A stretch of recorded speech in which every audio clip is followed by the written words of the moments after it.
Bonjour, bienvenue sur la chaîne Les Oracles d'Or. Bonjour, bienvenue sur la chaîne Les Oracles d'Or. Nous sommes le 2 octobre. J'ai voulu vous faire ce petit clin d'œil hier depuis la Riviera italienne du côté de San Remo. Alors, j'ai pris le tarot Or Amour, comme vous pouvez le voir, parce que je l'avais utilisé pas mal de fois pour mes vidéos sur l'homme providentiel, pour ceux et celles qui l'ont vu.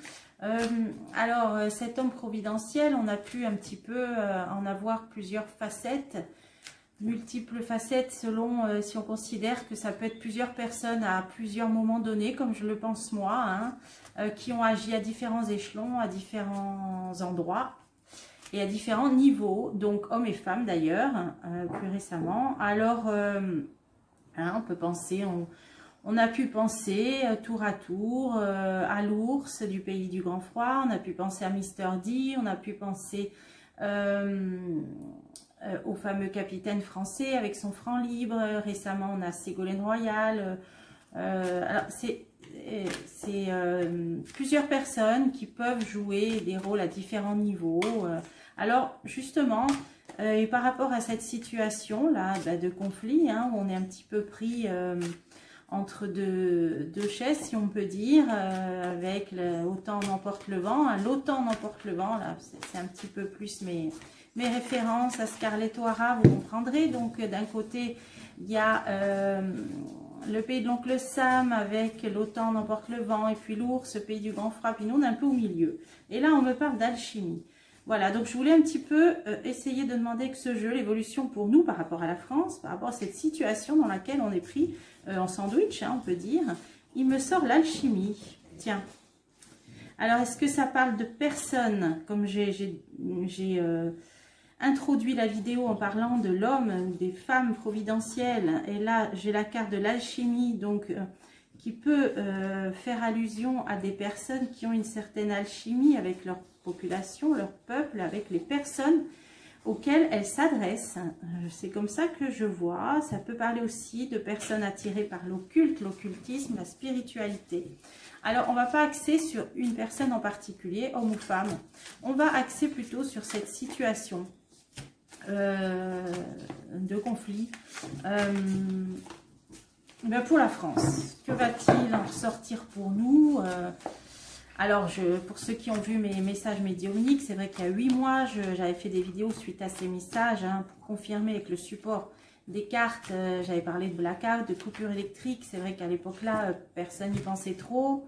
On va voir maintenant. Après, j'ai vu arriver ces hommes, ces personnes providentielles, hommes et femmes. On va faire un point par rapport à ça. Que peut nous dire le tarot Or Amour sur la situation internationale? Que peut-il nous dire pour nous? Évolution pour la France dans ce conflit international. Alors, l'union, ça peut parler d'alliance, ça peut parler de partenariat, de pays qui sont en alliance. Donc là, au niveau géopolitique, je pense. Donc là, ça peut aussi faire penser à l'OTAN n'emporte le vent ou à l'Europe éventuellement, des pays qui sont en alliance. Et on a, voilà, on a l'homme au cœur. Donc dès que je prends ce jeu, on est mis sur la piste. Là, on nous parle d'un homme de cœur qui a un lien avec une alliance ou qui a un lien avec des partenariats entre pays. Mais là, c'est du côté positif. Donc, je parlerai plutôt d'un homme de cœur, un homme politique et d'association, de groupe entre pays. Alors, on va essayer de voir. Évolution pour la France dans ce conflit, dans cette situation internationale. On a une sortie de l'abîme. Ça veut dire qu'on n'est pas loin de la sortie du tunnel. Alors, par rapport à cette question précise, on a un couple du triomphe. Le couple du triomphe, ça peut parler d'un partenariat. Ça peut parler d'un couple au sens propre aussi. Alors, on a les forces du mal qui dominent en plus, qui dominent le jeu. Donc, comme je vous le disais à la fin de la vidéo sur les messages médiumniques, et comme de nombreuses personnes vous le disent, on peut y voir aussi une bataille spirituelle entre l'ombre et la lumière. C'est pour ça que là, on a les forces du mal. Donc après, chacun lira, aura sa propre lecture des jeux, des oracles, donc des tirages. En réponse, on nous parle de l'univers des mots. Donc là, ça parle de livres, d'écrits, d'écriture, de personnes qui écrivent. Ça peut parler éventuellement de chartes, de décrets qui peuvent être signés. Hein. Ça parle de tout ce qui est écrit. Alors, on va voir, puisque là, c'est une question là qu'il faut placer dans le contexte. J'ai demandé d'un conflit international là, dans ce qui se passe. Et vous voyez ce qui sort en synthèse. Donc, ça veut dire en conclusion finale de ce jeu, la carte qu'on a eue dans la coupe, l'homme de cœur. Donc, il y a bien un homme qui domine. Alors là, on peut peut-être y voir l'ours du pays du grand froid. Selon votre schéma de pensée, hein, ça résonnera ou pas. Hein, on va voir. Alors, on va essayer de... Là, c'est intéressant à recouvrir. J'ai eu le ressenti de prendre ce jeu. Je commence à comprendre pourquoi. Il a peut-être des choses à nous dire. Alors, la sortie du tunnel. Et là, on a l'arrogance. Alors, à quoi vous fait penser l'arrogance? Ça peut parler d'un personnage, ça peut parler d'un chef d'État, d'une autre, pourquoi pas. Ou de plusieurs, hein, ou d'entités. Hein. Ça peut être l'Union européenne hein, qui prend des décisions sans concertation. L'arrogance, on peut le prendre dans ce sens-là. Ça peut être le président du pays, celui qui aime bien jouer du piano, là, enfin vous comprendrez. Donc, pour l'instant, par rapport à quelqu'un qui a une attitude d'arrogance, on nous dit qu'on sort du tunnel, qu'on est proche de la sortie. Alors, la force, on a des appuis, on a des soutiens. Donc, on approche de la sortie du tunnel par rapport à des personnes, des entités arrogantes, grâce à un appui extérieur et un soutien. Alors, je vais continuer sur cette ligne. La terre animée, donc c'est une force, un appui extérieur qui est présent en nombre. La terre animée, c'est le mouvement, c'est la foule, c'est endroit où il y a du monde. Alors, on peut dire qu'on est aidé amplement par de nombreuses forces. La carte de la force. Bon, alors on continue le jeu. On va continuer. L'important, c'était le jeu nous situe près de la sortie du tunnel, hein, sortie de l'abîme. Ok. On a ce couple du triomphe, les ennuis. Un couple qui a des ennuis, qui va avoir des ennuis. Ça peut parler donc d'un couple, d'un duo, hein, d'un partenariat peut-être entre deux pays. À quoi ça peut faire penser ça? On va continuer. Un passage stérile. Ennui, passage stérile pour un couple ou pour un partenariat. Est-ce que ça pourrait parler... Alors, je vais en mettre une pour voir si c'est ça. Des graves préoccupations. Ça peut parler du couple franco-allemand parce que c'est quelque chose qu'on entend souvent, cette phrase. Le couple franco-allemand, c'est-à-dire la base de la création de l'Europe. Hein. Alors, il y avait d'autres pays, l'Italie, Benelux, etc. Mais on parle souvent du couple franco-allemand. Donc, j'essaie de réfléchir à quoi ça peut faire allusion, le couple du triomphe. Parce que c'est vrai qu'on est un petit peu les pays locomotives hein, de l'Europe, si on peut dire. D'où l'idée de triomphe. Donc, le couple franco-allemand, je vois ça comme ça, le noyau de l'Europe. Les ennuis, le passage stérile, donc une période stérile qui n'avance pas, qui stagne, et des graves préoccupations. Donc là, on en est là, je pense qu'on en est là, ça parle de nous. Là. Alors, ok, on continue. On a les forces du mal et on a la ruse, donc des choses qui se font en douce, par derrière, par ruse, hein. Ça peut pas être plus clair. Je continue. Ailleurs, l'étranger. On nous situe des forces du mal qui agissent par ruse de l'étranger ou à l'étranger. Je continue. J'en ai pris deux. Les captifs et l'humilité. Ça, c'est quand on n'est pas libre, quand on doit se cacher, quand une situation d'emprisonnement. Ou l'humilité. Alors, cette carte, dans ce jeu-là, dans le tarot Orameau, l'humilité veut dire une impossibilité de s'exprimer comme on le voudrait. C'est la censure, c'est ces choses-là. Donc là, ça nous dit, ah, c'est vraiment sur cette ligne, c'est assez clair, les forces du mal qui agissent par la ruse de l'étranger ou à l'étranger, oui, c'est ça, hein, en rapport avec l'étranger, pardon, peut-être, avec un manque de liberté ou dans une volonté de privation de liberté et de privation de parole. Ça peut parler aussi éventuellement des médias, des médias qui peut-être ne sont pas libres ou des médias étrangers qui ne sont pas libres de leur parole. Hein. La captive humilité, c'est à ça que ça me fait penser. Donc, une petite idée, on peut dire là, de propagande dans ces cartes-là. Hein. Force du mal, la ruse, l'étranger et captif, humilité, donc emprisonnement sur la parole. Ça peut parler de ça. Alors, on va continuer.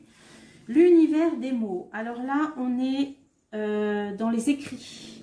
en réponse. Et on a l'orgueil. Alors, on a peut-être quelqu'un qui s'est mis en avant ou qui se met ou qui se mettra en avant par des écrits. Alors, on va continuer. Alors, la maîtresse, carte de maîtresse, carte, l'orgueil. Bon, maîtresse, amant, dans ce jeu-là, c'est les personnes non officielles. Donc, on a quelqu'un qui va produire des écrits de façon non officielle. Je vais continuer, donc peut-être par l'auto-édition, par des réseaux de distribution non mainstream, on peut dire ça. Hein. Un double aspect. Alors, le double aspect, là on voit bien avec le yin et le yang, hein, donc qui va énoncer ou dénoncer dans cet écrit, eh bien, le double aspect des choses, de la situation, mais surtout cette carte qui parle d'un double aspect de comment les choses peuvent évoluer. Il y a quelqu'un qui nous met en face d'une situation à double finalité. Hein. Soit on prend un chemin, soit on en prend un autre. Alors, je continue. Changement. Et quelqu'un qui veut mettre un coup de pied dans la fourmilière. Là, hein. C'est une carte qui parle de mouvement, de déménagement, d'envoyer tout valser. Alors, je continue. La gloire, voilà, on a quelqu'un de célèbre qui a une notoriété, une certaine notoriété. Donc là, par rapport aux écrits, moi je penserais plutôt au capitaine français dont j'ai parlé. Parce que je n'ai pas connaissance de personnage qui ait produit des écrits dans ce sens-là. Lui a fait un livre, donc ça pourrait être lui. Alors je vais continuer sur cette ligne. Vous voyez, moi je laisse l'oracle me raconter une histoire, je pars à l'aveugle et voilà, ça démarre, ça part dans une voie ou dans une autre. Alors, la boue collante, c'est qu'il il est empêtré. Et dans une situation où il n'agit pas comme il veut. Alors là, je vous renvoie à toutes mes vidéos que j'ai fait à propos du franc libre, etc. Qui connaîtraient un succès d'ailleurs en période de la balance et on y est. Donc voilà, je ne vais pas revenir là-dessus. Vous pouvez les retrouver sur ma chaîne. Et on est en plein dans la balance, je me suis fait la réflexion. Donc ça correspondait bien, ça coïncidait à ce que nous avait dit l'oracle bleu, je crois. Mais il est empêché par des problèmes bancaires, etc. Donc là, on a la boue collante, parce que il l'a dit dans sa dernière vidéo que j'écoute. Donc ça peut être lui. On peut continuer. Le dénuement. Voilà. Il nous met en garde par rapport à une situation. Là, c'était ça le double aspect, de comment les choses peuvent évoluer. Le dénuement, alors c'est vrai que les voyants le font aussi depuis plusieurs mois. Hein. Moi, j'ai parlé des coupures électriques, je vous ai dit, depuis 7-8 mois. Il nous met en garde, puisque là, c'est sur sa ligne, par rapport à une situation de dénuement dans laquelle on pourrait se retrouver. Alors, au niveau de la monnaie, au niveau de l'énergie, bien sûr, à tout niveau. Hein. Là, il nous met en garde donc d'une situation dont on aurait du mal à se dépêtrer, parce qu'on peut le prendre pour lui, mais aussi pour nous, personne qui le met en garde. Une situation dont on est complètement enlisé et qui peut nous conduire à un certain dénuement. Assez intéressant. Hein. Alors, je continue le jeu. Alors, ben, l'homme de cœur, il est là. Alors, il ne peut pas aller droit au but. L'hypocrisie, il est obligé de prendre des chemins détournés. Il ne peut pas peut-être afficher au grand jour. Quoi? Alors, on va continuer. Le passé, par rapport à des choses lourdes du passé. D'accord. On continue. Non officiel. Quelque chose du passé d'assez lourd. Alors, pourquoi personne non officielle? Intuition. Ah oui, d'accord. Bon, là, c'est un homme de cœur qui a des facultés médiumniques ou qui est attiré par les sciences occultes, qui est attiré par, oui, tout le paranormal, l'intuition, et qui a sûrement lui-même aussi des fortes intuitions, hein, peut-être des prémonitions, des pressentiments. Il est peut-être médium, il est peut-être voyant. Alors, des choses qui ont stagné dans le passé, là, ça nous parle. Des choses qui ont stagné dans le passé. Au niveau spirituel. Mais qu'il n'a pas pu affirmer au grand jour. Bon, alors, là, on va continuer sur cette ligne qui était intéressante. Sortie du tunnel par rapport à des entités arrogantes. Mais on a, grâce à des forces et des appuis extérieurs nombreuses, hein, la Terre anime. Alors, d'ailleurs, j'avais fait une vidéo des forces secrètes, des forces agissent en secret, je ne sais plus le titre, hein, vous la retrouverez dans mes dernières vidéos. Alors, des forces du bien agissent en secret, quelque chose comme ça. Ça me fait penser à ça, là. Parce que là, on voit qu'il y a foule, hein, il y a beaucoup d'appui, de soutien. Alors, par rapport à une séparation, alors il va quand même y avoir une certaine coupure, une séparation dans cette situation-là de conflit, puisque c'était quand même le but de ma question. Naissance de quelque chose. Alors, on a bien, là, on a la séparation de quelque chose. Alors ça peut marquer une frontière, une coupure entre peut-être deux parties de régions pour la naissance de quelque chose de nouveau. Là, ça peut faire penser à la Russie, là.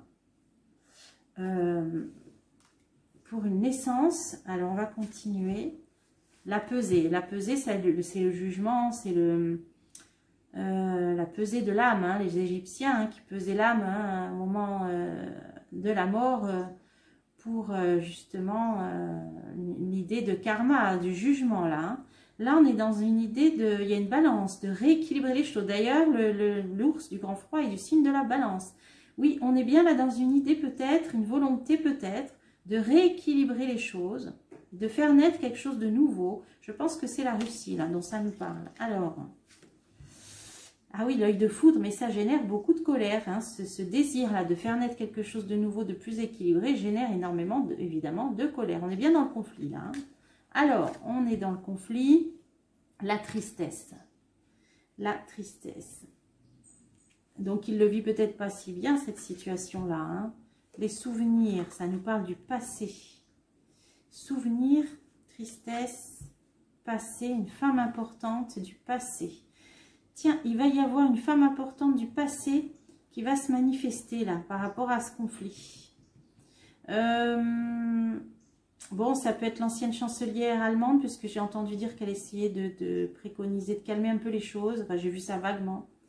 Parce qu'on a quand même une femme du passé qui est embêtée, qui était assez importante. Alors, amélioration, voilà. On a une femme qui va entrer en scène, mais une femme importante. Alors, à moins que ce soit... peut-être Ségolène Royal, mais là je vois plutôt en lien avec la Russie. L'ancienne chancelière allemande, hein, qui s'appelle Angela M. Parce qu'elle avait peut-être eu déjà des contacts avec le président, hein, Vlad, on peut dire. Elle va essayer d'améliorer les choses, voyez. Amélioration. Donc là, dans le conflit, on nous dit, on sort du tunnel. Par rapport à une situation d'arrogance, des forces nombreuses, puissantes, une coupure, il va y avoir une scission, une séparation. Je vois ça au niveau géographique ou géopolitique. Pour la naissance de quelque chose de plus équilibré, un retour à l'équilibre qui génère beaucoup de colère, hein, donc on est dans le conflit. Et on a cette femme du passé importante qui va essayer d'améliorer les choses. Donc là, ça nous parle. Alors, je vois un retour peut-être de cette ancienne chancelière qui va venir un petit peu se positionner comme... faiseuse de paix peut-être, ou en tout cas essayer d'améliorer les choses, un procès. Alors là, il y a carrément un procès. Est-ce qu'il peut y avoir des menaces d'un procès international, peut-être? La guerre, oula, ouais. Un procès-guerre, là, on est quand même là dans des choses un peu lourdes. Hein. Vous voyez, ce jeu, il est... Ouais, bon, ben, je vais en remettre une là-dessus, parce que je sais pas trop... Ça peut parler d'un tribunal, je sais pas, procès-guerre. Complication, oui.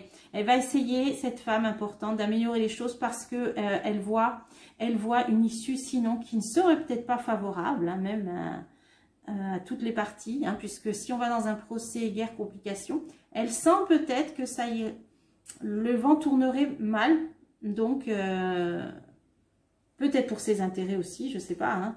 Donc elle va essayer là d'améliorer les choses. On va entendre parler, je pense, de l'ancienne chancelière allemande.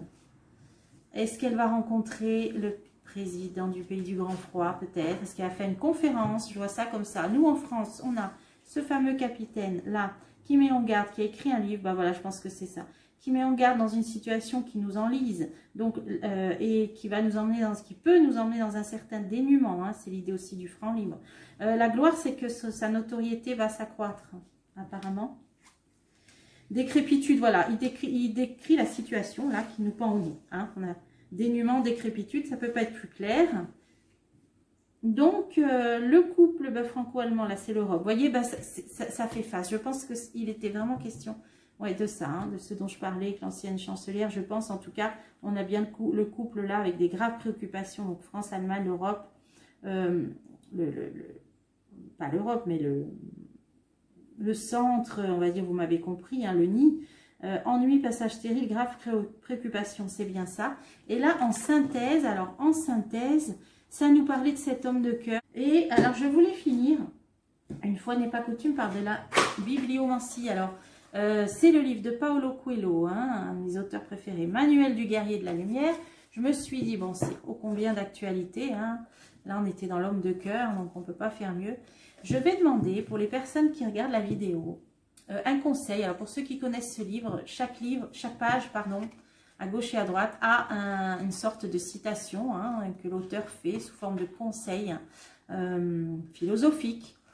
Je vais choisir, alors je me concentre, un message qui sera situé sur la page de droite. Voilà, je vide mon esprit. Quel est le message pour les personnes qui regarderont cette vidéo? Ici, le guerrier de la lumière a appris que Dieu se sert de la solitude pour enseigner la convivialité. Il use de la colère pour montrer la valeur infinie de la paix, de l'ennui pour mettre en évidence l'importance de l'aventure et de l'abandon. Dieu se sert du silence pour inculquer la responsabilité des mots, de la fatigue pour que l'on reconnaisse le prix du repos, de la maladie pour faire ressortir la bénédiction que représente la santé. Dieu se sert du feu pour nous instruire sur l'eau, de la terre pour faire comprendre la valeur de l'air. Il se sert de la mort pour souligner l'importance de la vie. Alors là, c'est... ouais. Voilà, je suis tombée sur ce message. Il nous dit... voilà, ce qui me vient, c'est que rien de tout ce qu'on a vécu là, de ce qui est arrivé, n'est arrivé par hasard. Tout ce qu'on a traversé au niveau de la crise sanitaire, ben là on nous dit de toute façon c'est pour se redonner encore de plus de volonté de vivre. Hein, Dieu se sert de la maladie pour faire ressortir la bénédiction que représente la santé. Donc il y a eu ces histoires de soupe aux choux. Alors bon, moi ça m'a pas du tout attiré. Hein. Quand on est clairvoyant, on a quand même dû vous sentir ce qu'il y avait derrière. Mais bon. Après, chacun a été libre. Mais voilà, c'est ça. Dieu se sert du feu pour nous instruire sur l'eau, de la terre pour nous faire comprendre la valeur de l'air. Il se sert de la mort pour nous souligner l'importance de la vie. Ouais, là, ça veut dire que bah, les épreuves qu'on traverse, c'est jamais pour rien. Il y aura toujours un enseignement à en tirer. Bah, c'est à méditer. Hein, c'est assez parlant. Donc, le guerrier de la lumière a appris, voilà. Donc, c'est-à-dire qu'on va se servir de tout ce qu'on a vécu, on va s'en servir d'initiation, d'enseignement, évidemment. Rien n'arrive par hasard, c'est comme ça que je conclurai la vidéo. Rien n'arrive au hasard ni par hasard, le hasard n'existe pas. Il n'y a que des rendez-vous. Voilà, je vous dis à bientôt pour des prochains tirages.